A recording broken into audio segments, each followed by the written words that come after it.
Dear students, आज लेंगे हम लोग सर्कल लेसन का प्रैक्टिस सेट 3.3। बहुत ही सिंपल और स्मॉल प्रैक्टिस सेट है। उसमें जो दो थ्योरम है वो भी मैं आपको अभी एक्सप्लेन करूंगा। आप उनका आंसर जो है थ्योरम का बुक के ऊपर से आप राइट डाउन कर सकते हैं। बहुत ही सिंपल थ्योरम से और स्टार्ट करने के पहले उसका जो बेसिक इंफॉर्मेशन है वो मैं आपको बताता हूँ। अभी देखिए, आर्क ऑफ अ सर्कल क्या रहता है मैं आपको बताता हूँ। Now this is a circle with centre O and line L is tangent. Due to this tangent this circle is divided into two parts. तो ये सर्कल टू पार्ट्स में डिवाइड हो गया है। तो ये जो पार्ट है इसको बोलते हैं माइनर आर्क, और जिस साइड में सेंटर रहता है उस पार्ट को बोलते हैं मेजर आर्क। तो ये हो गया arc A X B minor arc हो गया, और आर्क ए वाई बी हो गया मेजर आर्क। और यदि ए बी डायमीटर रहता, यदि ए बी डायमीटर रहता तो ये सेमी सर्कल आ जाता और ए बी क्या आ जाता, सेमी सर्कल आ जाता। इनका मेजरमेंट कैसे रहता है? पूरा सर्कल का एंगुलर मेजर रहता है 360 डिग्री, और यदि ए बी डायमीटर रहता तो सेमी सर्कल हो जाता 180 180। Now the measure of semicircle is 180 degree.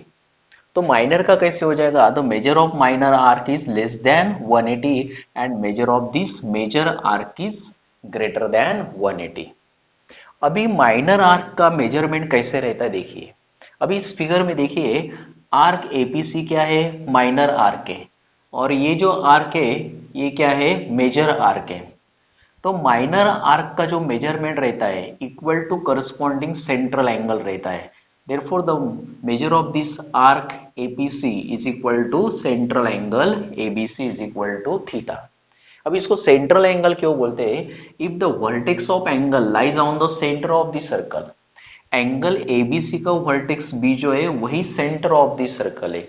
If the vertex of angle is the center of circle, then that angle is known as a central angle, and this corresponding arc is a minor arc. Now the measurement of this minor arc ABC is equal to corresponding central angle ABC. यदि ये 60 तो ये 60 रहेगा, ये 80 तो ये भी कितना रहेगा? 80 रहेगा। दोनों का मेजरमेंट कैसे रहता है? सेम रहता है। तो ये हो गया बेसिक इंफॉर्मेशन। अभी इसमें जो दो इंपॉर्टेंट थ्योरम है मैं आपको एक्सप्लेन करता, फिर लेंगे हम लोग 3.3। तो इसमें फर्स्ट थ्योरम दिया हुआ है, the chords corresponding to congruent arcs of a circle are congruent. तो इसमें आर्क एपीसी और आर्क EQD या DQE, तो ये दोनों आर्क कैसे कॉन्ग्रेंट है?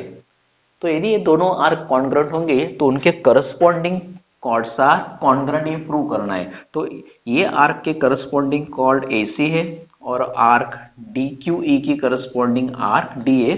तो ये दोनों कॉर्ड क्या दिखाने का है? आर्क कॉन्ग्रेंट है, तो corresponding chords are congruent prove करना है। इसका प्रूफ बहुत सिंपल है और मैंने पहले से बताया डियर स्टूडेंट्स, ज्योमेट्री बहुत सिंपल है, सिर्फ आपको फिगर के पास ध्यान देके समझ लेने का है। तो अब ये दो ट्रायंगल हम लोग कॉन्ग्रेंट प्रूव करेंगे। तो इसमें कैसे आ जाएगा? Arc APC congruent arc DQE, ये गिवन में दिया हुआ है, हम लोगों को यूज करना है गिवन का। If the arcs are congruent then corresponding central angles are also congruent. तो आर्क एपीसी और आर्क DQE कॉन्ग्रेंट है, तो करस्पॉन्डिंग ये सेंट्रल एंगल आ जाएगा एबीसी कॉन्ग्रेंट DBE। इसको EBD लीजिए, एंगल DB लिखिए। तो एंगल कॉन्ग्रेंट्स हो गए। अभी ये दो ट्रायंगल्स में देखिए, in triangle ABC and EBD, AB congruent ED, radio of the same circle, BC congruent BE, radio of the same circle, and these angles are congruent from 1 number दे सकते हैं आप। जब ये आर्क कॉन्ग्रेंट थे तो corresponding central angle congruent number 1। therefore these two triangles are congruent by SAS test. SAS test से दो ट्रायंगल क्या हो गए? कॉन्ग्रेंट हो गए। therefore AC congruent ED corresponding sides of congruent triangle, and this is our required answer। तो ऐसा proof आप बुक में से लिख सकते हैं। तो आर्क्स कॉन्ग्रेंट थी तो करस्पॉन्डिंग कॉर्ड कॉन्ग्रेंट आ गया। अब इसका उल्टा ही है, इसमें सेकंड क्या है? इसमें आर्क कॉन्ग्रेंट थी तो कॉन्ग्रेंट कॉर्ड्स दिखाना था, और इसमें कॉर्ड्स कॉन्ग्रेंट है तो आर्क का कॉन्ग्रेंट दिखाने का है। तो सेकंड थ्योरम है, corresponding arcs of congruent chords of a circle are congruent. तो इसमें कॉर्ड्स कॉन्ग्रेंट है तो करस्पॉन्डिंग आर्क क्या दिखाने का है?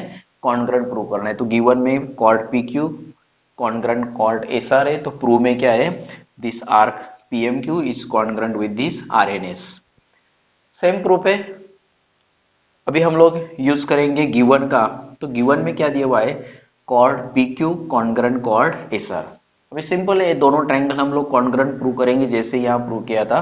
Now in triangle PO Q and SO R, P Q congruent S R given में है ही, OP congruent OS radii of the same circle, OQ congruent OR radii of the same circle. आप दोनों में से दोनों के साथ कोई भी कॉन्ग्रेंट ले सकते हैं क्योंकि radii of the same circle है। Therefore this two triangles are congruent by SSS test. SSS side test से दो ट्रायंगल कॉन्ग्रेंट आ गए। Therefore angle POQ congruent angle SOR corresponding angles of congruent triangle. As the central angles are congruent, then corresponding minor arcs are also congruent. तो ये दोनों central angle congruent आ गए तो corresponding minor arc भी क्या आएंगे, congruent। तो इस angle का corresponding arc है PMQ और इस central angle का corresponding arc है RNS and this is our required answer। ऐसे दोनों सिंपल प्रूफ है, आप बुक में से पेज नंबर 61 से राइट डाउन कर सकते हैं, 61 62 में। अभी लेते हैं हम क्वेश्चन नंबर 1। तो क्वेश्चन 1 में दिया हुआ है, in this figure points G D E F are concyclic. G D E F are concyclic means ये चारों पॉइंट्स कैसे एक ही सर्कल के ऊपर है। Now the centre of this circle is C. Angle ECF 70 degree दिया हुआ है, ये एंगल ईसीएफ दिया हुआ है 70 डिग्री।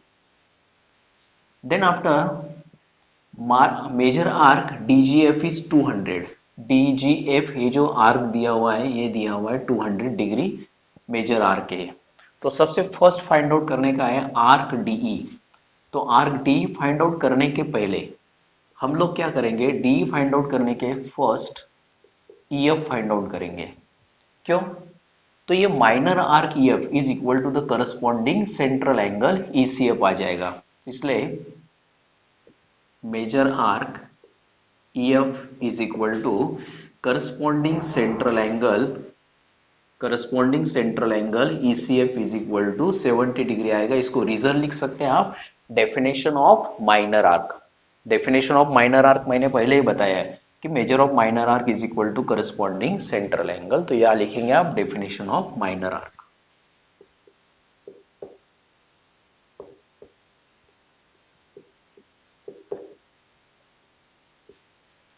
तो इस प्रकार ये सेंट्रल एंगल 70 था तो करस्पॉन्डिंग माइनर आर्क कितना आ गया है, 70 आ गया है।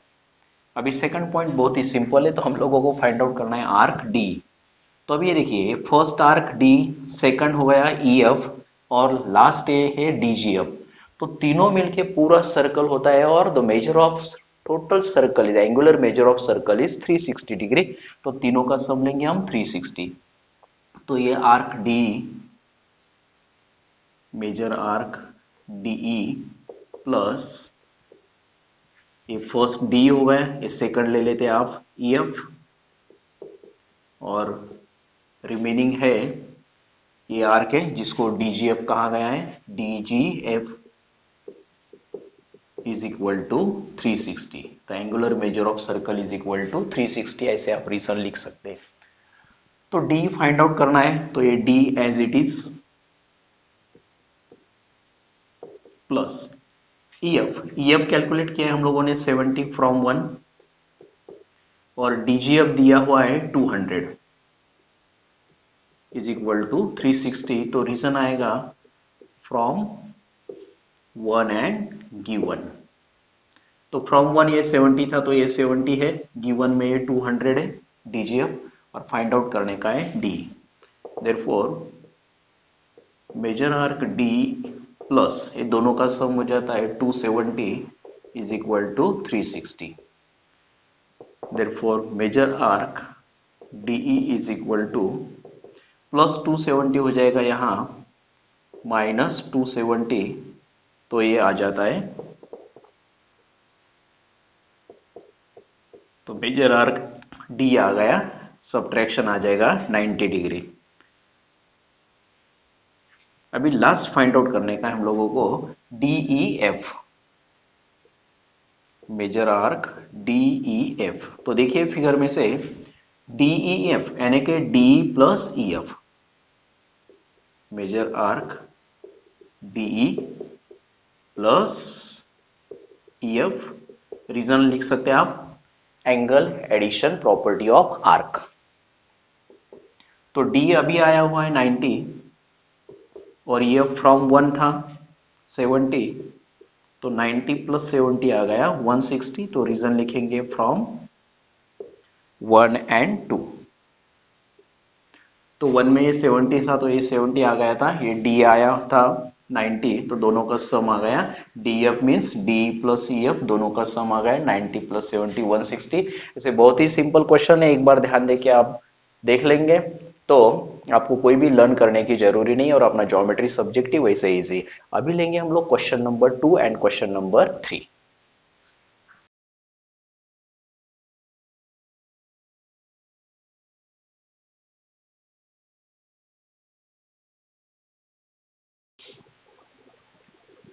Now in question number 2, given is triangle QRS is an equilateral triangle. Equilateral triangle means all sides are congruent.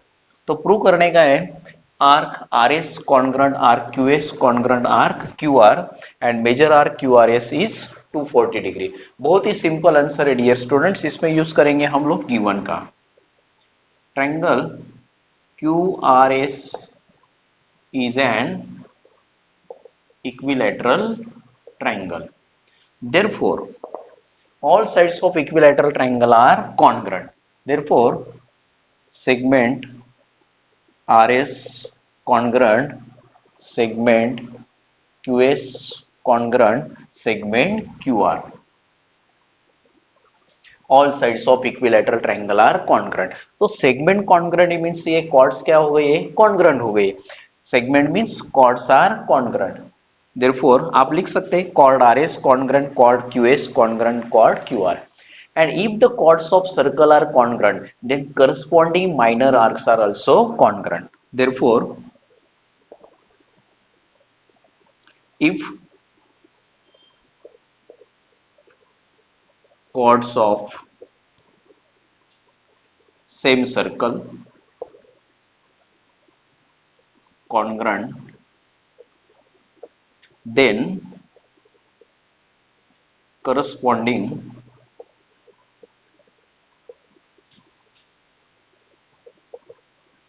minor arcs are also congruent. Therefore, ये तीनों कॉर्ड कॉन्ग्रेंट है तो करस्पॉन्डिंग माइनर आर्क क्या आ जाएंगे, कॉन्ग्रेंट आ जाएंगे। तो arc RS cord के corresponding arc हो गया RS, arc RS congruent QS के, कॉर्ड QS का corresponding arc QS, QS congruent arc QR, and this is our required first part of the answer. तो ये तीनों कॉर्ड कॉन्ग्रेंट है, क्यों है, sides of equilateral triangle and if chords are congruent then corresponding minor arcs are also congruent, therefore arc RS congruent arc QS congruent arc QR। अभी तीनों congruent है, second part के लिए हम लेंगे तीनों का मेजर कितना लेंगे, x degree. Let major arc RS is equal to QS is equal to QR is equal to x degree. अभी तीनों का सम क्या हो जाएगा, पूरा सर्कल का measurement means 360। Therefore, major arc RS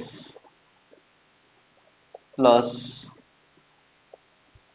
QS plus major arc QR is equal to 360।